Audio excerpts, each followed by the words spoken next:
Diggory and Polly are tricked into vanishing. I am out in public for the first time today, and it's super windy. I have a feeling that my camera is gonna fall off. With this shaky video, I welcome you to another episode of Meha's Book Talk. And today, I, a 23-year-old, will discuss with you the Chronicles of Narnia. The Chronicles of Narnia has been such an important part of my childhood growing up, but for some reason, I never picked up the books. It was about time we changed that. So now, let's start with discussing one of the most important topics when we talk about Chronicles of Narnia. It's the order of how you should read the books. So I'm just gonna cut the chase and tell you guys that my preferred way, or the way I suggest for you to read it, is in the order of publication. Because how fun is it to discover a world written alongside the author? So the first book that I read was The Magicians Nephew, which is not the first book in the series, but rather it's the last one.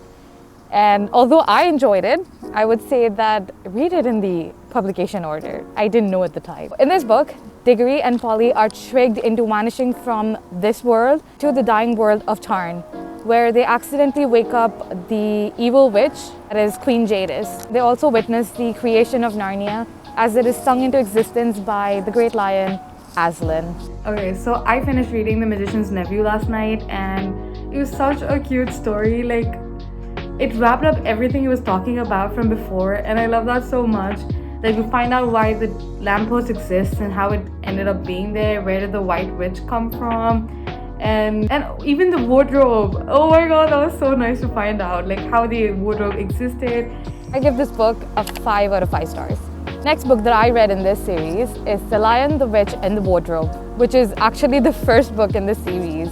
Peter, Susan, Edmund, and Lucy find their way through an old wardrobe into the world of Narnia, where they work alongside Aslan to fight against the White Witch and protect Narnia from perpetual darkness. I think the book community owes Edmund an apology. Dearest Edmund, I'm sorry that most of us thought of you so evil even up to this point. I'm sorry because now I know what had happened. I'm sure most of us have had Turkish delight growing up and realized that it tastes so bad that you could literally sell your family over for anything else.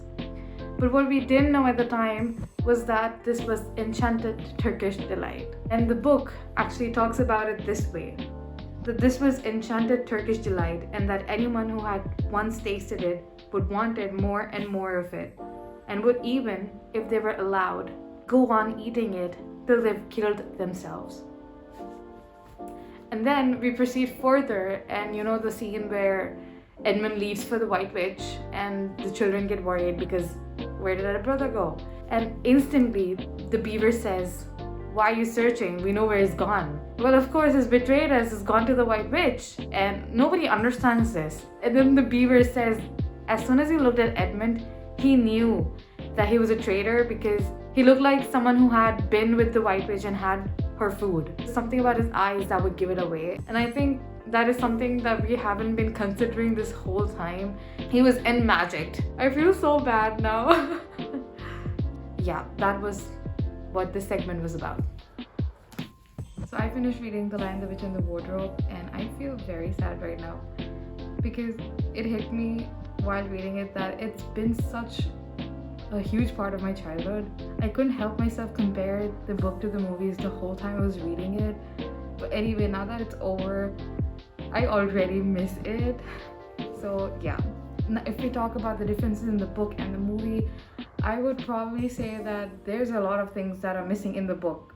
Okay, and in a way, I would have to say that I prefer the movie better because there's a lot more adventure in the movie compared to the book. I get it that it's supposed to be a children's book, but again, where is the adventure? There's this whole scene involving wolves, them running away from the wolves, that doesn't happen in the books. Oh, no!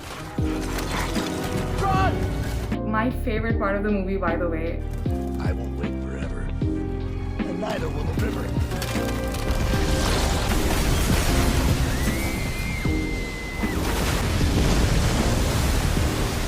It's such a heroic and important scene to me, but it's not in the book, and I was so disappointed to find that out.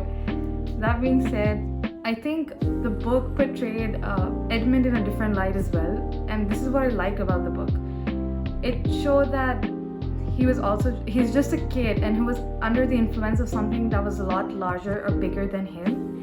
And in the movies, they just tried to portray him as like the betrayer or the bad kid, but it's not that way in the book, and I think I prefer that. I've pretty much ranted a lot about the book when I finished it, so I'm not going to do that more. But we'll give this book a 4 out of 5 stars. Next book in this series is Prince Caspian. Several times have come to Narnia as it is gripped by civil war. Prince Caspian is forced to blow Queen Susan's horn so as to summon Peter, Susan, Lucy and Edmund, and together they fight Caspian's evil uncle and restore peace in Narnia.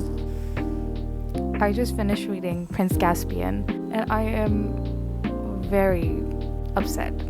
To know that Peter and Susan will not be able to ever come back to Narnia is breaking my heart. I don't know what to do with that piece of information. It's so unfair. Those two cannot come back. I don't understand why. I'm not gonna lie, I am so mad right now. Like, why? What do you mean they're too old? Shut up. No, this is not how it's... I feel attacked right now. Besides that whole matter, I think my favorite character was obviously Rippy Cheap. Like, he was the star of the book, without question. And how him and the other mice came into becoming the talking beast is so heartwarming to me. I feel like the almighty lion Aslan is a little too accessible to the children. Like, every moment he just shows up and solves their problems and like not let the children have their adventure. Like, why are you guiding them so much? They didn't even ask for it. So yeah, I think that's what I think about Aslan right now. Like, it's taking away from his charm. This book made me mad and sad, and I am thinking about it right now. This book was the beginning of a lot of sad things for me. I give this book a 5 out of 5 stars. Then we have The Voyage of the Dawn Treader. Lucy and Edmund, along with their cousin Eustace, find themselves magically transported onto a ship, the Dawn Treader, where King Caspian is on his way to find the 7 lost friends of his father. Along the way, they discover a lot of lands and they travel to the end of the world. Hey guys, so I'm about 80% done with the book, and I've begun to notice this pattern with C.S. Lewis, where he does this incredible job at building such intricate worlds, but the actual adventure the kids are having in that world isn't much. Like, right now they're literally traveling to the end of the world, and the closest they've come to danger is when the sea serpent tried to break their ship. And obviously didn't manage to do that. I think my most favorite island so far is called the Dark Island, where your dreams, aka nightmares, come to life.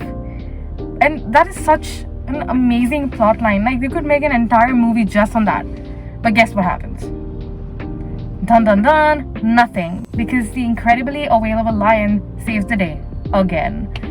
So yeah, I think I would prefer when they're put in more dangerous situations, like, and they have to use their wits to come out. This is getting child's play for me right now. I was crying 5 minutes ago. I think when I finished the last book, I mentioned that it was sad. But now that I'm done with this book, I am heartbroken. I just want to shut myself out and bawl. Because explain one good reason, one decent reason why the Pevensey kids cannot go back to Narnia. Just one. It's like someone is, like, you know, holding my childhood in like a chokehold and like trampling on it right now. This is honestly, the book was really good. I mean, this book had the most adventure in comparison to all the other books so far. I think the only word that can describe how I'm feeling right now is Hidayat. Yeah. I give this book a 5 out of 5 stars. The next book in this series is The Silver Chair. When Caspian's beloved son Prince Rilian goes missing, Aslan sends Eustace and his school friend Jill on a quest to find the lost prince and defeat the evil witch who's abducted him, basically. To be honest, this was the most fun in reading. I read it pretty slow, but I had the most fun reading this book. Jill Pole was such a great character. She had the most realistic reactions to things so far. For example, when she first meets Aslan, unlike every other person who's like drawn to Aslan, she's freaking out about the fact that, oh, it's a lion, it's gonna eat me, which is like the most realistic reaction so far. And she's so human in the fact that she botches every single instruction Aslan gives her in search of Prince Rilian. Every single one, trust me. And she's not driven by any ulterior motive. Like, yeah, I have to find Prince Rilian, but right now it's super cold and I'm hungry, so give me a break. I love that. I love that so much about Jill. And I know I've been complaining about the lack of adventure throughout the book and how like Aslan keeps interfering everywhere, and this book fixed that for me. Also, somewhere along the way, I got so involved in the books that I forgot the fact that these are children's books and they're not supposed to be as adventurous and as threatening to children as I wanted them to be. So that's on me. I give this book a 5 out of 5 stars. The next book is The Horse and His Boy. This book is about Shasta, who is escaping from the land of Calormen with a Narnian war horse, Bree. When he meets Aravis on the way, together they uncover the Calormen plot to conquer Narnia, and now they must find a way to save Narnia and its people.